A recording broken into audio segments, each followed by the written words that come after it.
బుడమేరుకు గేట్లు ఉన్నాయని మాట్లాడిన జగన్ ఎలా ముఖ్యమంత్రి అయ్యారో తనకు తెలియట్లేదని ముఖ్యమంత్రి చంద్రబాబు ఎద్దేవా చేశారు. నాడు వరదల్లో రెడ్ కార్పెట్ వేసుకొని తిరిగిన జగన్ నేడు గతి లేక బురదలో దిగారని దుయ్యబట్టారు. విపత్తులను ఎదుర్కొనే విషయంలో జగన్ నుంచి తాము నేర్చుకునే స్థితిలో లేమని స్పష్టం చేశారు. ఓ పథకం ప్రకారమే అమరావతిపై పనిగట్టుకొని జగన్ విషప్రచారం చేస్తున్నారని చంద్రబాబు మండిపడ్డారు. ప్రస్తుత విపత్తును జాతీయ విపత్తుగా ప్రకటించాలని కేంద్రాన్ని కోరతామని చెప్పారు. విజయవాడలోని పలు కాలనీల్లో పర్యటించిన తర్వాత ఎన్టీఆర్ జిల్లా కలెక్టరేట్లో సీఎం చంద్రబాబు మీడియా సమావేశం నిర్వహించారు. వరదలో చివరి ప్రాంతాలకు సహాయం అందించక లేకపోవడం బాధగా ఉందని ముఖ్యమంత్రి ఆవేదన వ్యక్తం చేశారు. పేదలు ధనికులు చిన్న పెద్ద అనే తేడా లేకుండా అందరూ దీనావస్థలో ఉన్నారని ఆయన బాధను వ్యక్తం చేశారు. ఒకవైపు వరద నీటిని నియంత్రించే చర్యలను చేపడుతూనే మరోవైపు చివరి ముంపు బాధితులకు ఎక్కడికక్కడ సహాయం అందించే కార్యక్రమాలు చేపట్టామని ముఖ్యమంత్రి వెల్లడించారు. ప్రాణ నష్టం తగ్గించేందుకు అన్ని విధాలా ప్రయత్నిస్తున్నట్లు చెప్పారు. ఎంత ప్రయత్నించినా చివరి ప్రాంతాలకు సహాయం అందివ్వలేకపోయామన్నారు. గత 5 ఏళ్లలో గండి పూడ్చే పనులు జరగకపోవడం వల్లే ఈ దుస్థితి నెలకొందని ఆగ్రహం వ్యక్తం చేశారు. చరిత్రలో ఎప్పుడూ లేనంత వరదతో ప్రకాశం బ్యారేజ్ వద్ద రికార్డు వరద నమోదైందని వివరించారు. ప్రకాశం బ్యారేజీ గేట్లు 11.95 లక్షల క్యూసెక్కులకు తగ్గట్టు డిజైన్ చేస్తే 11.43 లక్షల క్యూసెక్కుల వరద రావడం చరిత్రలో ఎప్పుడూ లేదని చెప్పారు. ఎక్కడ నిర్లక్ష్యానికి తావు లేకుండా బాధితులందరినీ ఆదుకోవాలనే ఉద్దేశంతో తగిన ఏర్పాట్లు చేశామని వివరించారు. బాధితులందరినీ ఆదుకున్నాకే కలెక్టరేట్ నుంచి కదులుతామని స్పష్టం చేశారు. అజ్ఞానం విచ్చలవిడి తన ఇంటిని కాపాడేందుకు బుడమేరుకు నీరు పంపించానని జగన్ మాట్లాడారని మండిపడ్డారు. జగన్కు రాష్ట్రం పట్ల బాధ్యత లేకపోవచ్చు కానీ తనకు పూర్తిస్థాయి బాధ్యత ఉందని స్పష్టం చేశారు. విజయవాడ జల విలయం నుంచి కోలుకునేందుకు కేంద్రం సాయం తప్పనిసరన్న చంద్రబాబు అందుకే వెంటనే ప్రధాని హోంమంత్రితో మాట్లాడి పరిస్థితిని వివరించానని చెప్పారు. ప్రస్తుత విపత్తుని జాతీయ విపత్తుగా ప్రకటించాలని కోరతామని తెలిపారు. దీనిపై 1-2 రోజుల్లో అన్ని వివరాలతో కేంద్రానికి లేఖ రాస్తానని తెలియజేశారు. ఈరోజు సింగ్ నగర్ పూర్తిగా మునిగిపోవడానికి కారణం బుడమేరు. ఏదైతే బుడమేరు కానీ ప్రాపర్గా బ్రీచెస్ లేకుండా ఉండి అదే సమయంలో ఆ నీళ్లు కృష్ణానది కొన్నొచ్చి కొన్ని కొల్లేరు సదస్సు పోవాల్సిన అవసరం ఉంది. కొల్లేరుకు పోవాల్సిన నీళ్లు ప్రీవియస్ గవర్నమెంట్ హయాంలో 2 పెద్ద బ్రీచెస్ వాడడం, ఆ బ్రీచెస్ నేను వచ్చి కూడా 80 రోజులే అయింది. ఈ 80 రోజుల్లో నోటీస్ చేయలేకపోవడం, దానివల్ల ఈ ప్రమాదం వచ్చే పరిస్థితి వచ్చింది. అయితే నిన్న సాయంత్రం నుంచి అన్ని విధాల ప్రయత్నం చేశాం. నేను వస్తానే ఇమ్మీడియట్గా కేంద్ర మంత్రికి కూడా ఫోన్ చేసి ఎన్డీఆర్ఎఫ్ను పంపించమన్నాం. వాళ్ళైతే ట్రైన్డ్గా ఉంటారు, బోట్లు వస్తాయి, మనుషులు వస్తారు, ట్రైన్డ్గా ఉంటారు కాబట్టి ఇమ్మీడియట్గా ఆపరేషన్ దిగ్గలుతారనే ఉద్దేశంతో వాళ్ళు రమ్మన్నాం. ఇప్పటికే నిన్నటికే చాలా మంది వచ్చారు, ఈరోజు ఉదయానికే వచ్చారు. టీముకు 3-4 బోట్లు అంటే 120 బోట్స్తో రేపు ఆపరేషన్ చేసే పరిస్థితికి వచ్చారు. వీళ్లు కాకుండా మన దగ్గరుండే ఫిషరీస్ డెవలప్మెంట్ కార్పొరేషన్లో ఉండే బోట్లు తీసుకున్నాం. అవి కూడా ఒక 30-40 బోట్ల పైన 40-50 దాకా తీసుకున్నాం. అవి కూడా ఆపరేషన్కి పెట్టాం. 32 డివిజన్లకి 32 సీనియర్ ఐఏఎస్ ఆఫీసర్లు పెట్టారు. అదే మరిగా 149 గ్రామ సచివాలయాలు కార్పొరేషన్లో ఉన్నాయి. 30 గ్రామ సచివాలయాలు రూరల్ ఏరియాలో ఉన్నాయి. 179 ఉన్నాయి. 179కి 179 మంది ఇన్ఛార్జెస్ పెట్టాం. ఒక గ్రూపు 2 సర్వీస్ కింద ఇప్పటి నుంచే శానిటేషన్ పైన కూడా శ్రద్ధ పెట్టాల్సిన అవసరం ఉంది. కొన్ని ప్రాంతాల్లో ఒకరిద్దరు చనిపోయారు కూడా అంటున్నారు. దాన్ని కూడా, ఎందుకంటే నిన్న ఈరోజు ఈ నీళ్లలో ఓసారి బయట వచ్చినప్పుడు కానీ అలాంటప్పుడు ఒకరిద్దరు చనిపోయి ఉంటే అవన్నీ కూడా అకౌంట్ ఫర్ చేయాల్సిన అవసరం ఉంది. వరద నుండి సింగనగర్ ఇప్పుడిప్పుడే తేరుకుంటుంది. ప్రజలు ఇప్పుడిప్పుడే తమ ఇళ్ల నుంచి బయటకు వస్తున్నారు. నిత్యావసరాలు, మంచినీరు తీసుకువెళ్తున్నారు. 4 అడుగుల లోతు నీటిలో కాలనీల నుంచి బయటకు వస్తున్నారు. ఇక వరద బాధితుల కన్నా చూసేవారు ఎక్కువగా రావడంతో సహాయక చర్యలకు ఆటంకం కలుగుతుంది. ఇటు బాధితులతో సింగనగర్ ఫ్లైఓవర్ రద్దీగా మారింది. మరిన్ని వివరాలు మా ప్రతినిధి శ్యామ్ అందిస్తారు. వరద నుండి బుడమేరు ప్రాంతం ఇప్పుడిప్పుడే కోలుకుంటుంది. పెద్ద ఎత్తున బాధితులు ఒక్కొక్కరుగా బయటకు వస్తూ ఉన్నారు. దీంతో సింగనగర్ ప్రాంతం మొత్తం కూడా జనమయమైందని చెప్పుకోవచ్చు. పెద్ద ఎత్తున వరద బాధితులు ఇక్కడికి చేరుకొని ఏదైతే వరద ముంపు నుంచి బయటపడి తమ సురక్షిత ప్రాంతాలకు వెళ్ళే ప్రయత్నం చేస్తున్నారు. దీంతో సింగనగర్ ఫ్లైఓవర్ మొత్తం జనసముద్రమైంది. ఇప్పుడు మనం చూస్తూ ఉన్నాం దృశ్యాలు. పెద్ద ఎత్తున ఇక్కడ వరద బాధితులు తమ సంచులను పట్టుకొని ఇటు ఎగువ ప్రాంతాలకు వస్తున్న పరిస్థితి. ఇక్కడ ఏదైతే నీటి ఇబ్బందులు ఉన్న దృష్ట్యా కొంతమంది అంటే తమ ఇల్లు నీటిలో మునిగినప్పటికి కూడా ఇల్లు వదులుకోలేక మళ్ళీ బయటకు వచ్చి తమ ఆహార వస్తువులను కానీ ఏదైతే మంచినీళ్ళ బాటిళ్ళు కానీ లేదు అంటే ఇతర వస్తువులను కానీ తీసుకొని మళ్ళీ కొంతమంది వెళ్తూ ఉన్నారు. దీంతో ఈ సింగనగర్ ప్రాంతం మొత్తం రద్దీ అయ్యింది. మొత్తం ఎలా కిక్కిరిసిపోయిందో మనం ఇక్కడ వీడియోలో ఉన్న విజువల్స్లో చూస్తూ ఉన్నాం. పెద్ద ఎత్తున బాధితులు ఇక్కడికి సురక్ష ప్రాంతాలకు వెళ్ళేందుకు రావడంతో ఇక్కడ సింగనగర్ ప్రాంతం మొత్తం ఒక రద్దీ వాతావరణాన్ని కనిపిస్తూ ఉంది. అయితే ఇటు సహాయ చర్యలు చేసేందుకు వచ్చే వాహనాలు కూడా కొంతమేర అడ్డు ఉండడంతో ఈ రద్దీ అనేది నెలకొందని చెప్పుకోవచ్చు. ఇది ఇక్కడ చూస్తున్న దృశ్యాలు ఏదైతే ఉన్నాయో నిజంగా హృదయ విదారకరంగా ఉన్నట్లుగా తెలుస్తూ పాపం 3 రోజులు బిక్కుమంటూ నీళ్ళలో నాని ఈరోజే బయటకు వచ్చారు. దీంతో ఈ ప్రాంతం మొత్తం కూడా జన సంద్రంగా మారిందని చెప్పుకోవచ్చు. ఇటు పక్కన దృశ్యాలను మనం చూస్తూ ఉన్నాం. నీళ్లు ఏ మేర మునిగినాయి అనేది మనం ఇప్పుడు చూస్తున్న దృశ్యాల్లో కనబడుతూ ఉంది.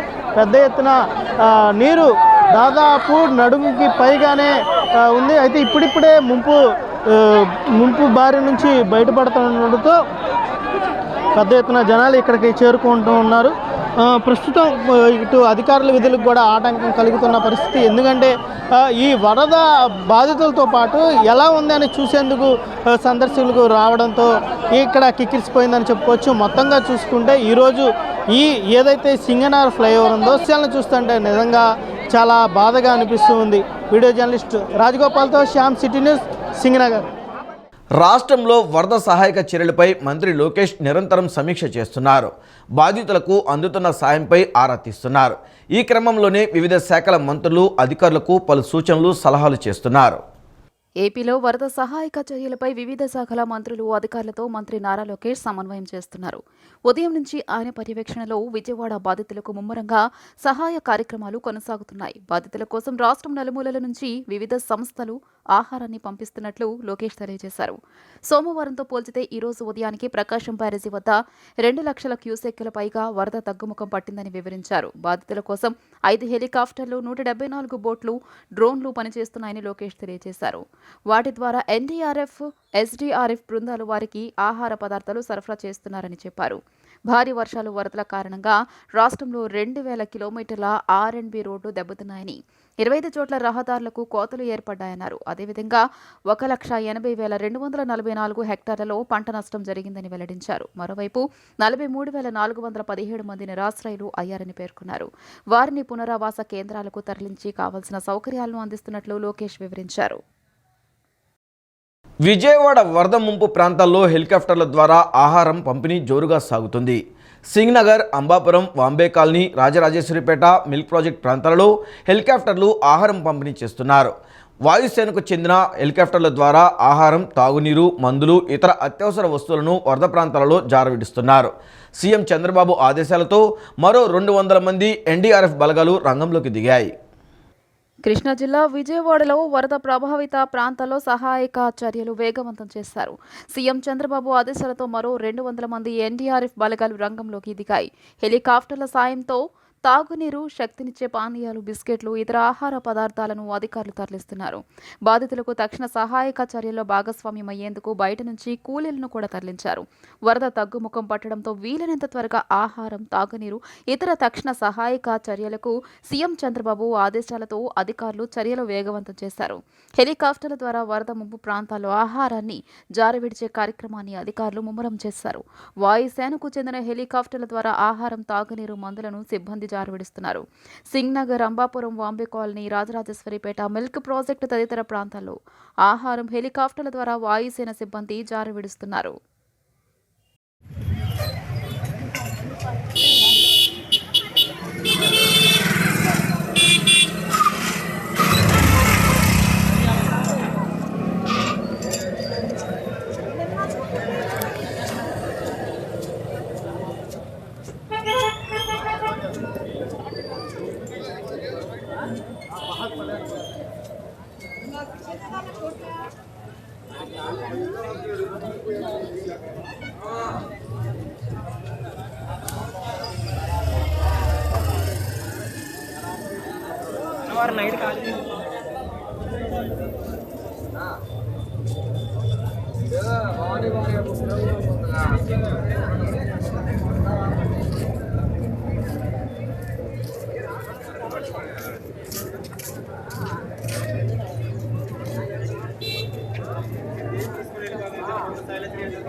విజయవాడలోని పలు వరద ముంపు ప్రాంతాల్లో సీఎం చంద్రబాబు విస్తృతంగా పర్యటిస్తున్నారు. ముంపు ప్రాంతాల్లో బోట్ల ద్వారా స్వచ్ఛందంగా బయటకు వచ్చిన బాధితులతో సీఎం మాట్లాడారు. ప్రతి ఒక్కరూ మళ్లీ సాధారణ జీవితం గడిపేందుకు అవసరమైన చర్యలు తీసుకుంటామని భరోసా ఇచ్చారు. విజయవాడ వరద ముంపు ప్రాంతాల్లో సీఎం చంద్రబాబు విస్తృతంగా పర్యటించారు.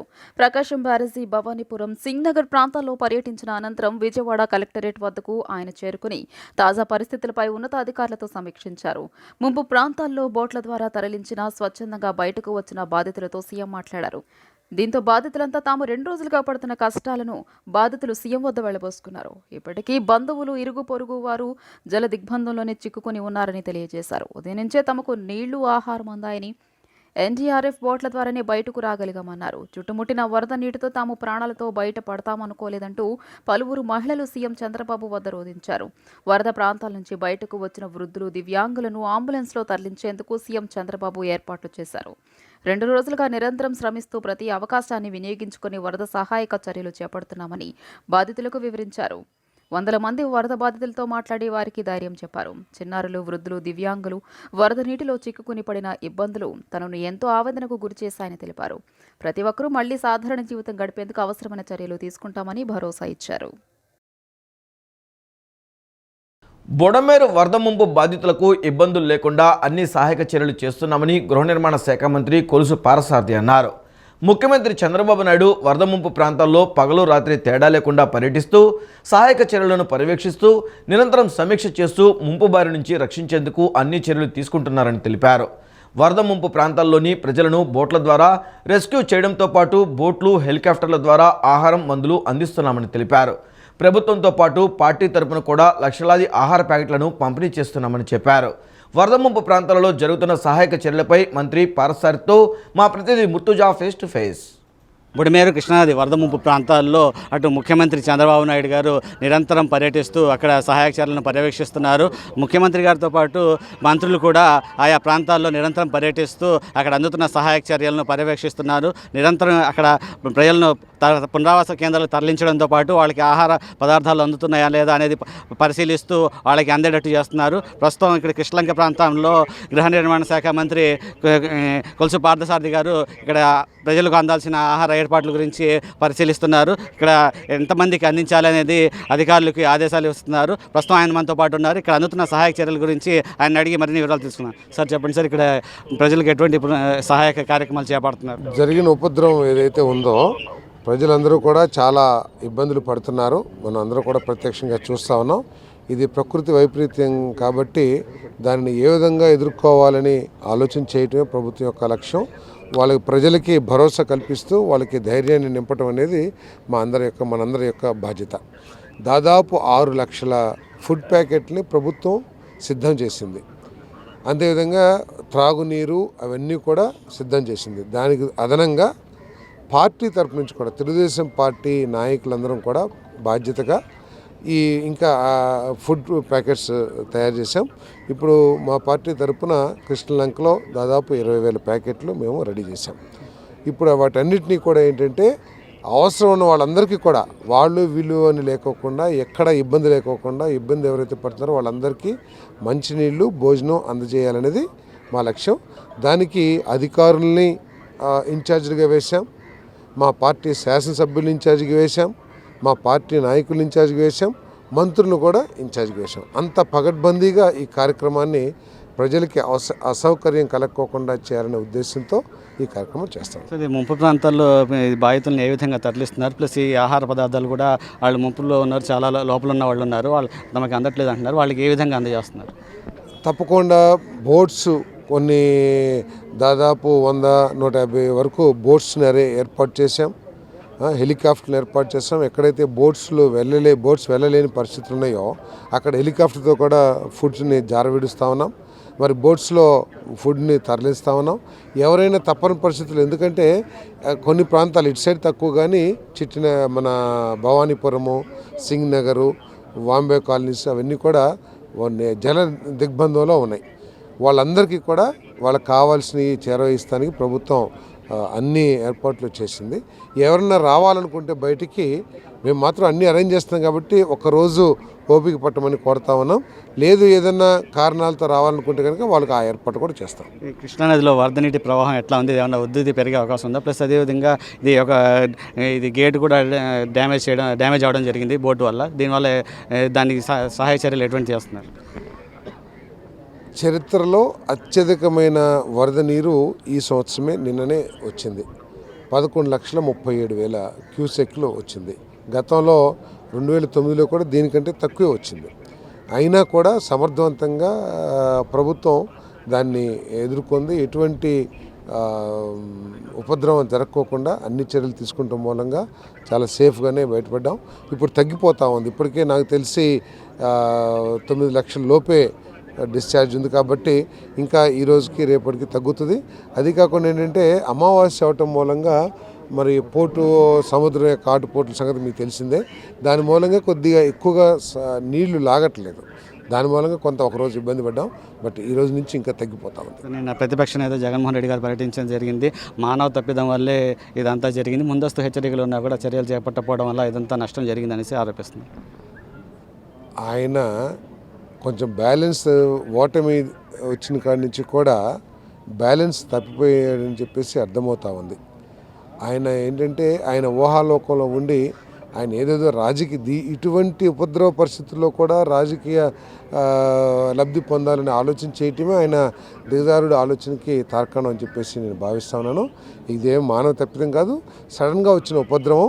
ముఖ్యమంత్రి గారు 3-4 రోజుల నుంచి ప్రతి 2-3 గంటలకు కూడా ఒకసారి రివ్యూ చేస్తూ అధికారుల్ని, ప్రజాప్రతినిధులని అందరూ కూడా అప్రమత్తం చేసి ఎక్కడ కూడా ఛాన్స్ ఇవ్వకోకుండా అన్ని చర్యలు తీసుకున్నారు.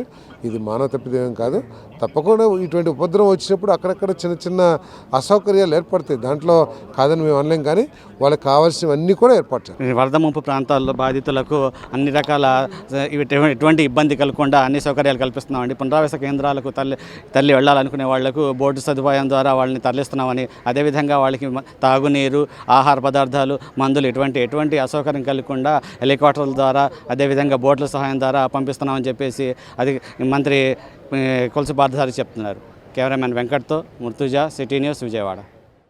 బుడమేరు విజయవాడలో ప్రళయం సృష్టించింది. చాలా ప్రాంతాలు ఇంకా వరద గుప్పిట్లోనే అల్లాడుతున్నాయి. మరోవైపు పలు ప్రాంతాలు సోమవారం కాస్త ఊపిరి పీల్చుకున్నాయి. నీటి మట్టం కొద్దిగా తగ్గడంతో వరద బాధితులు పెద్ద సంఖ్యలో బయటకొచ్చారు. కొందరు ఇతర ప్రాంతాల్లోని బంధువుల ఇళ్లకు వెళ్తుండగా మరికొందరు పునరావాస కేంద్రాలలో తలదాచుకుంటున్నారు. మిగిలిన వారు తాగునీరు, పాలు, ఆహారం తీసుకుని తిరిగి ఇళ్లకు వెళ్ళిపోతున్నారు. బుడమేరు ఉప్పొంగడంతో విజయవాడని పలు ప్రాంతాలు అతలాకుతలమయ్యాయి. వాంబే కాలనీ వాసులు బయటకు వచ్చే మార్గం లేక రైలు పట్టాల మీదుగా నడుచుకుంటూ అవతలి వైపు ఉన్న అయోధ్యానగర్ కట్టుకు చేరుకుంటున్నారు. చాలా మంది రబ్బరు ట్యూబ్లు తగిలించుకుని నీటిలో నడుచుకుంటూ వస్తున్నారు. దేవీనగర్ మెయిన్ రోడ్డుపై ఎన్నడూ లేని స్థాయిలో నడుము లోతు నీరు చేరింది. దీంతో పడవల ద్వారా రాకపోకలు సాగించాల్సి వచ్చింది. రామకృష్ణాపురంలో రైలు పట్టాలు సమీపంలోని ప్రాంతమంతా నీట మునిగింది. బాధితులు ఇళ్ల నుంచి బయటకొచ్చి కొవ్వొత్తులు, అగ్గిపెట్టెలు తీసుకెళ్తున్నారు.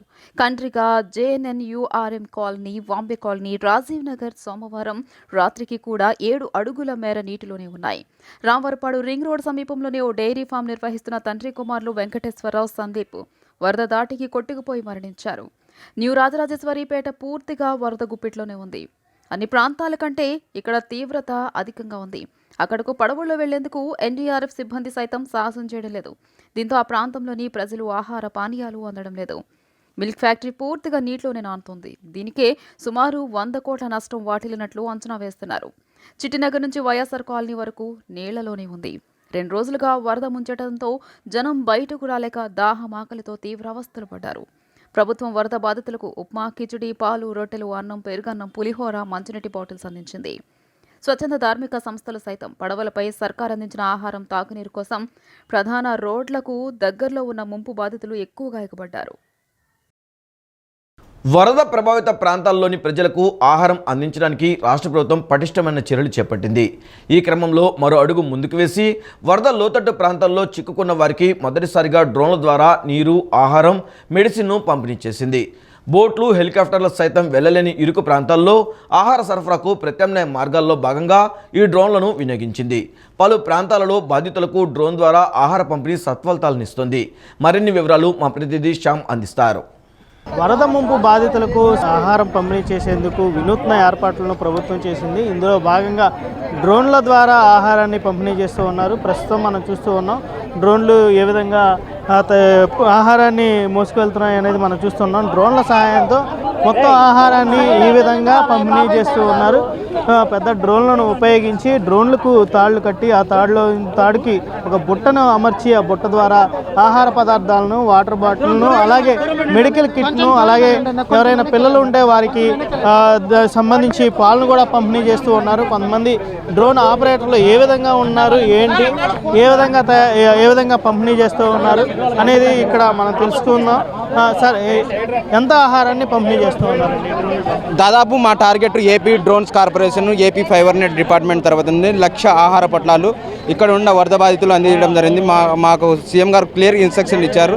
ప్రతి ఒక్కరికి ఆహారం అందించండి. ఎవరికైనా మెడికల్ ఎమర్జెన్సీ అయితే మన డ్రోన్స్ కార్పొరేషన్ ద్వారా, డ్రోన్ల ద్వారా వాళ్ళకు దగ్గరగా అందించండి. ఏమైనా హెల్త్, హార్ట్ ప్రాబ్లమ్స్ కానీ చిన్న పిల్లలు ఎవరైనా ఉంటే వాళ్ళని రిస్క్ చేసి తీసుకురామని చెప్పారు. అంటే ఎంత బరువును మోస్తుంది? అంటే ఆహారం వెయిట్కి సంబంధించి ఎంత బరువును తీసుకువెళ్తుంది? దాదాపు ఆహార బరువు దాదాపు 10 కిలో వరకు వెయిట్ చేస్తుంది.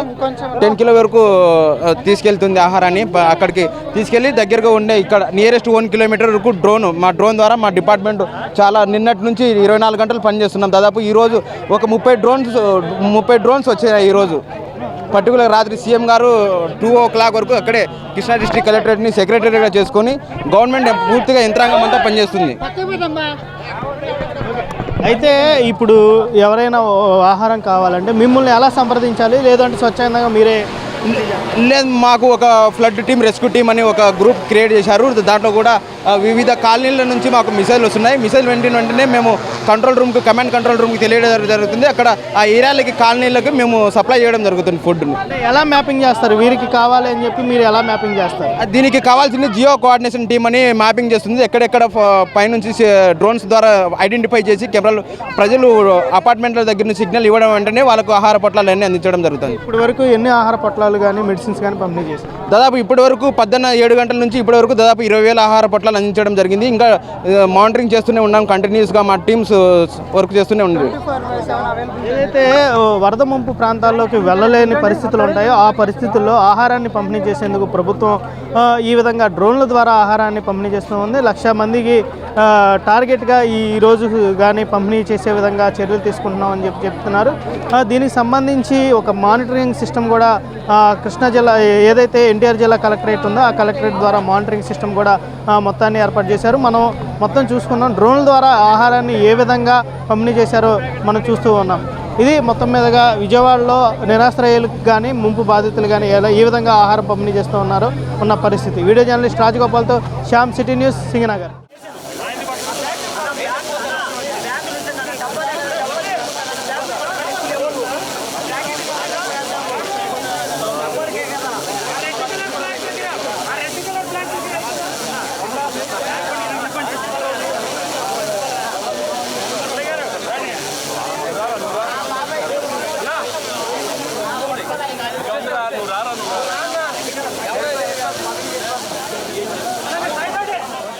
ప్రకాశం బ్యారేజ్కు వరద ప్రవాహం తగ్గింది. ఇవాళ మధ్యాహ్నానికి నీటి మట్టం మరింత తగ్గుతుందని అధికారులు చెప్తున్నారు. అయితే నీటి మట్టం తగ్గడంతో విజయవాడ రామలింగేశ్వర నగర్లో వాటర్ వెనక్కి వెళ్తున్నాయి. వరద నీటి నుంచి ఇప్పుడిప్పుడే బయటపడుతుండడంతో స్థానికులు ఊపిరి పీల్చుకుంటున్నారు. బంగాళాఖాతంలో వాయుగుండం కారణంగా కురుస్తున్న వర్షాలకు నిన్న విజయవాడ ప్రకాశం బ్యారేజీకి రికార్డు స్థాయి వరద నీరు చేరింది. ఎన్నడూ లేనంతగా 11.47 లక్షల క్యూసెక్ల నీరు చేరడంతో ఇదే రికార్డు స్థాయి వరద అంటూ జలవనరుల శాఖ, సీఎంఓ కార్యాలయం ఓ ప్రకటనలో తెలిపాయి. అయితే ఇవాళ వరద ప్రవాహం కాస్త తగ్గుముఖం పట్టింది. పైనుంచి నీటి ఉధృతి తగ్గడంతో ప్రస్తుతం ప్రకాశం బ్యారేజ్ వద్ద 9.79 లక్షల క్యూసెక్ల ప్రవాహం కొనసాగుతోంది. నిన్న ఇదే సమయానికి 11.30 లక్షల క్యూసెక్లు ఉండగా మధ్యాహ్నానికి 11.47 లక్షలకు చేరుకుంది. చరిత్రలో ఇదే రికార్డు స్థాయి నీటి మట్టమని ఆయన ప్రకాశం బ్యారేజ్ తట్టుకుని నిలబడినట్లు ఇరిగేషన్ అధికారులు తెలియజేశారు. ఇవాళ మధ్యాహ్నానికి నీటి మట్టం మరింత తగ్గుతుందని అధికారులు చెబుతున్నారు. అయితే నీటి మట్టం తగ్గడంతో విజయవాడ రామలింగేశ్వర్ నగర్లో వాటర్ వెనక్కి వెళుతున్నాయి. వరద నీటి నుంచి ఇప్పుడిప్పుడే బయటపడుతుండటంతో స్థానికులు ఊపిరి పీల్చుకుంటున్నారు. మొన్న రిటర్నింగ్ వాల్ లీక్ కావడంతో రామలింగేశ్వర నగర్ సహా పలు ప్రాంతాలను వరద ముంచెత్తింది. అటు బుడమేరు, ఇటు కృష్ణానది ఉగ్రరూపం దాల్చడంతో వరద నీటిలో ప్రజలు తీవ్ర అవస్థలు అనుభవిస్తున్నారు. ముందస్తు జాగ్రత్తల్లో భాగంగా విద్యుత్ శాఖ అధికారులు నిన్నటి నుంచి కరెంటు సరఫరా నిలిపివేశారు.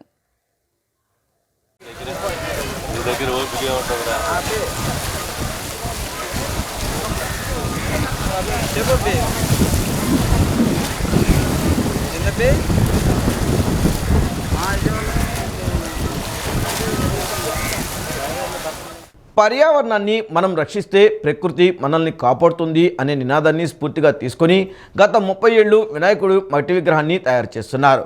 కృష్ణా జిల్లా బాపులపాడు మండలం వీరవల్లి గ్రామంలో శాలివాహన సంఘం సభ్యులు ప్రతి ఏటా స్వయంగా భారీ వినాయక విగ్రహాన్ని తయారు చేసి అందరికీ ఆదర్శంగా నిలుస్తున్నారు. వినాయక చవితి పండుగ సంబరాలు చేసుకునేందుకు ఊరువాడ సిద్ధమవుతోంది. పట్టణం పల్లె అని తేడా లేకుండా గణనాథుని విగ్రహాలు పెట్టి నవరాత్రి ఉత్సవాలను ఎంతో ఘనంగా జరుపుకుంటారు.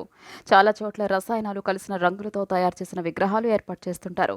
కృష్ణా జిల్లా బాపులపాడు మండలం వీరవల్లి గ్రామం శాలివాహన సంఘం దీనికి భిన్నంగా గత 30 ఏళ్లుగా ప్రతి వినాయక చవితికి వారే స్వయంగా మట్టిని సేకరించి భారీ వినాయకుడి విగ్రహాన్ని తయారు చేస్తారు.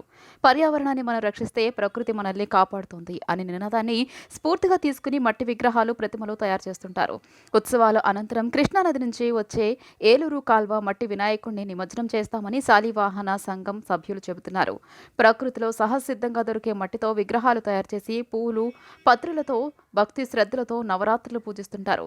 రసాయనాలు కలిసి విగ్రహాల తయారీకి ఇనుము, పాదరసం, క్రోమియం, సీసం, కడియం, లెడ్, ఆర్సెనిక్ వంటి విషపూరిత రసాయనాలను వినియోగించడం ద్వారా జీవకోటి మనుగడకే ప్రశ్నార్థకంగా మారుతోంది. ఈ విగ్రహాల నిమజ్జనంతో జలరాశులు మృత్యువాత పడడంతో పాటు పశువులు అనారోగ్యం పాలవుతున్నాయని చెబుతున్నారు. రసాయనాలు కలిసిన నీటిని వినియోగించడం ద్వారా మూత్రపిండాలు, క్యాన్సర్, జీర్ణకోశ, చర్మ, కాలేయ సంబంధిత వ్యాధులు వచ్చే అవకాశం ఉందని వైద్య నిపుణులు సూచిస్తున్నారు. ప్రకృతి నుంచి సేకరించిన మట్టితో తయారు చేసిన గణపతిని ఎలాంటి కృత్రిమ మార్పులు లేకుండా తిరిగి ప్రకృతిలో కలపడం ద్వారా పర్యావరణానికి ఎటువంటి హాని జరగదని చెబుతున్నారు.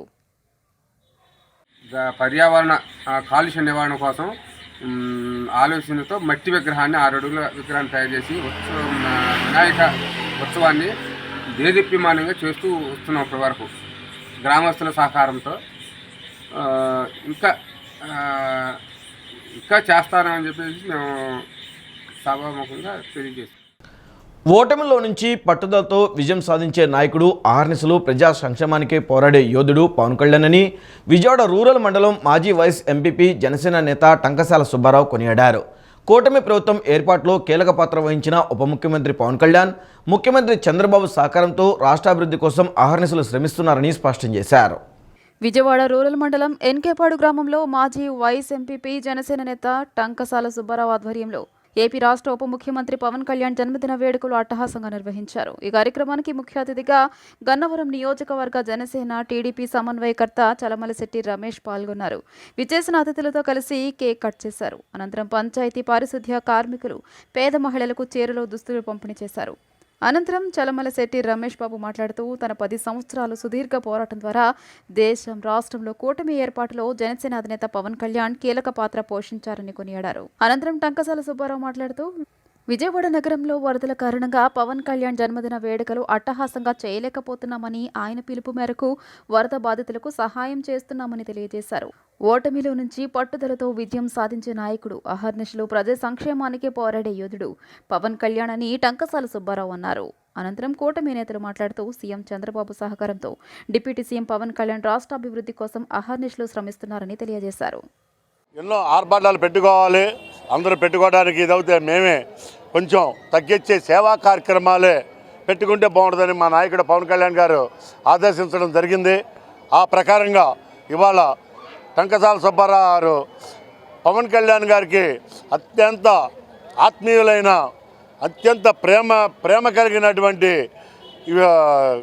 పారిశుద్ధ కార్మికులకి ఈయన సేవా దృక్పథంతో వాళ్ళకి బట్టలు, చీరలు, దుప్పట్లు పంచడం జరిగింది.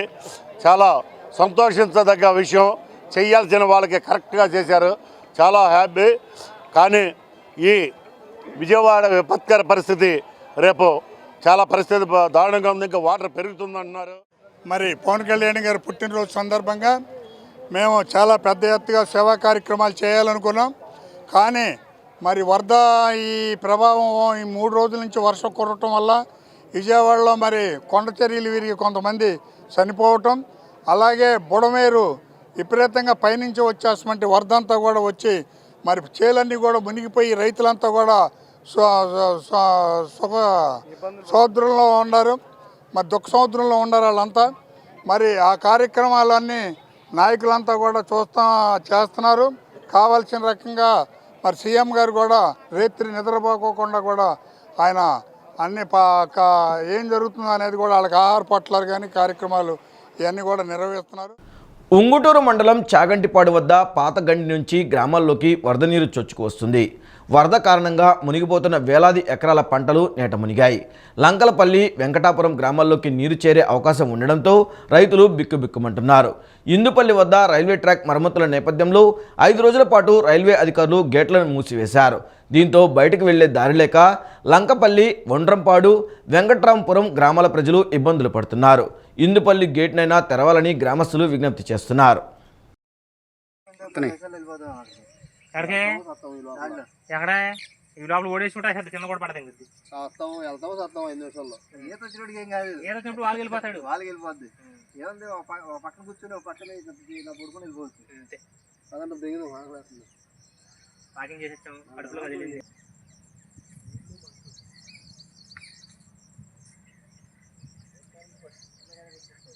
జూమ్ చేసా బాబాయ్, అది మొత్తం చేయాలి బాగా.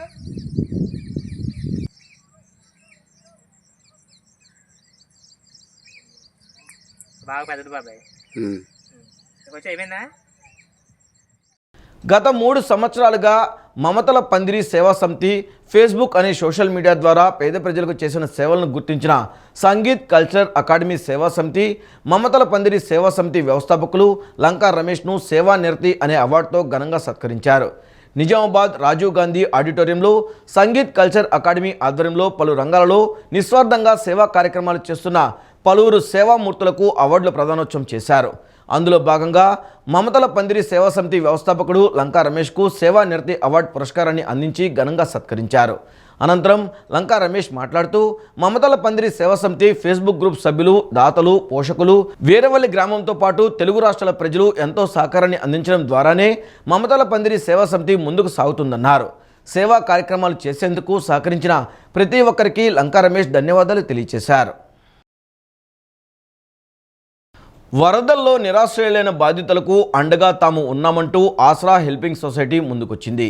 బుడమేరు వరద ముంపుకు గురైన సింగనగర్ ప్రాంతాల్లో ప్రజలకు ఆహారం, మంచినీరు అందించి ఆకలి బాధ తీర్చి సేవా నిరతి చాటుకున్నారు. బుడమేరు ఉగ్రరూపంతో 3 రోజుల పాటు నీట మగ్గుతున్న సింగనగర్ వరద బాధితులకు ఆసరా హెల్పింగ్ సొసైటీ ఆధ్వర్యంలో ఆహార పొట్టాలు, తాగునీరు అందజేస్తారు. ఈ కార్యక్రమంలో NDRF district AP CID special PP Bellapu Satyanarayana, Neti Mahesh, Bavaraju Nani విచ్చేశారు. ఆసరా హెల్పింగ్ సొసైటీ అధ్యక్షులు నున్న విఘ్నేష్, మిగతా సభ్యులు కోన విజయ్ కుమార్, బావరాజు, దుర్గా, మల్లేష్ కలిసి బాధితులకు ఫుడ్ ప్యాకెట్లు, వాటర్ బాటిల్స్ అందజేశారు. ఆసరా హెల్పింగ్ సొసైటీ సభ్యులు స్వయంగా వంటలు వండించి ప్రత్యేక ప్యాకెట్లు తయారు చేసి సింగనగర్ తరలించారు. వరద నీటిలోనే వెళ్లి వరద బాధితులకు స్వయంగా ఆహార పొట్లాలు, తాగునీరు స్వయంగా అందజేశారు. యుక్త వయసులో సమాజ సేవ చేయాలనే ఉద్దేశంతో ఆసరా హెల్పింగ్ సొసైటీ ఏర్పాటు. గత 8 సంవత్సరాలుగా నిరుపేదలకు, అనాథలు, వృద్ధులకు అనేక సేవా కార్యక్రమాలు నిర్వహించడం గొప్ప విషయమని బెల్లపు సత్యనారాయణ కొనియాడారు. భారీ వర్షాలు, బుడమేరు వరద ముంపు కారణంగా వేలాది మంది నిరాశ్రయులైన ప్రజలకు ఆహారం, తాగునీరు లాంటి సహాయక చర్యలు అందించేందుకు ఆసరా హెల్పింగ్ సొసైటీ సభ్యులు కలిసి ఈ కార్యక్రమానికి శ్రీకారం చుట్టామని ఆసరా హెల్పింగ్ సొసైటీ అధ్యక్షుడు నున్న విఘ్నేష్ తెలియజేశారు. ఈ వార్తలు ఇంతటితో సమాప్తం. నమస్కారం.